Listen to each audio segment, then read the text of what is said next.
covered it up. Can I take it? What are you seeing there in the mud? The cracks? Mm-hmm. They're polygonal. Before the rain came, that was just sitting and was drying, exposed to the atmosphere, and then the water has risen a little higher, so they're covered, but you notice the water's not moving fast enough to erode them. You say, well, why worry about that?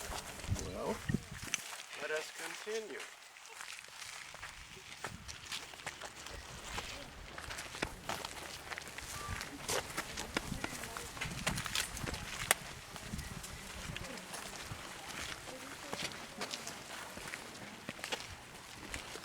Get more ripple marks. Now, Bob, does this tell us that here we had some depth of water, and then here it's getting shallower and shallower? Yeah, this So two different environments as it gets well, more deep to less deep? come and look at this. That's where a dinosaur died.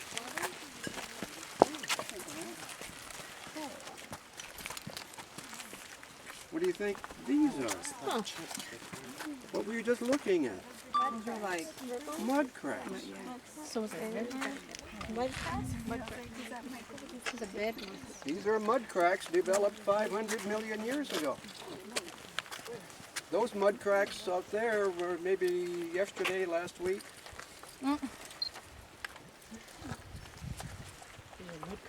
If you're going to form mud cracks, what kind of environment do you need to do that? Oh, wet. Wet and dry. Dry and Wet then wet. and dry. Wet and dry. So this has to be subaerial at times. It's submerged at times and subaerial. This is typically what you would expect to find if you were in a tidal flat, where the tide moving in, things are covered, the tide moves water out. This stuff is now exposed to the air. In other words, this is telling us that this is very shallow water. If it was marine, this means that we're essentially at the coast. So the shoreline in our present day orientation, the north is going downstream. The shoreline we're looking today, it would be east-west.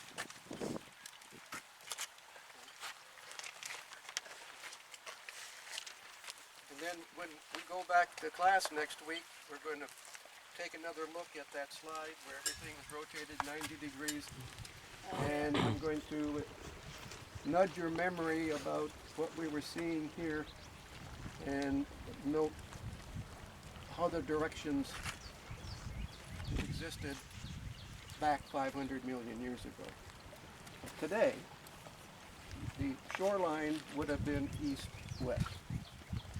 And in fact, that shoreline is moving because during Cambrian time, we were gradually flooding the land. In other words, sea level was rising.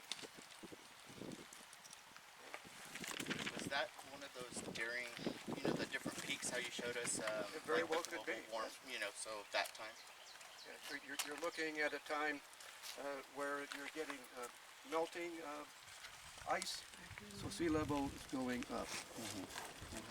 Okay. Another bit of information which you can't see directly, but you'll notice that there's a silty layer. Sort of looks like it was mud or something. And in that layer, you find fossil worm burrows. And those worm burrows would be indicative of surface type of environments. So it was fairly quiet at times, and then even at other times we note that it's pretty much alternating water, air, water, air. The studies that have been made on the overall sandstone suggest that the direction of flow of the sand being carried by perhaps a river, the direction of flow is pretty much constant. In other words, you don't see directions of current carrying material in a random orientation. It's all parallel orientation, which fits with a shallow water environment, and at times being tidal flat. Okay? Paul, you want to add anything? You said it was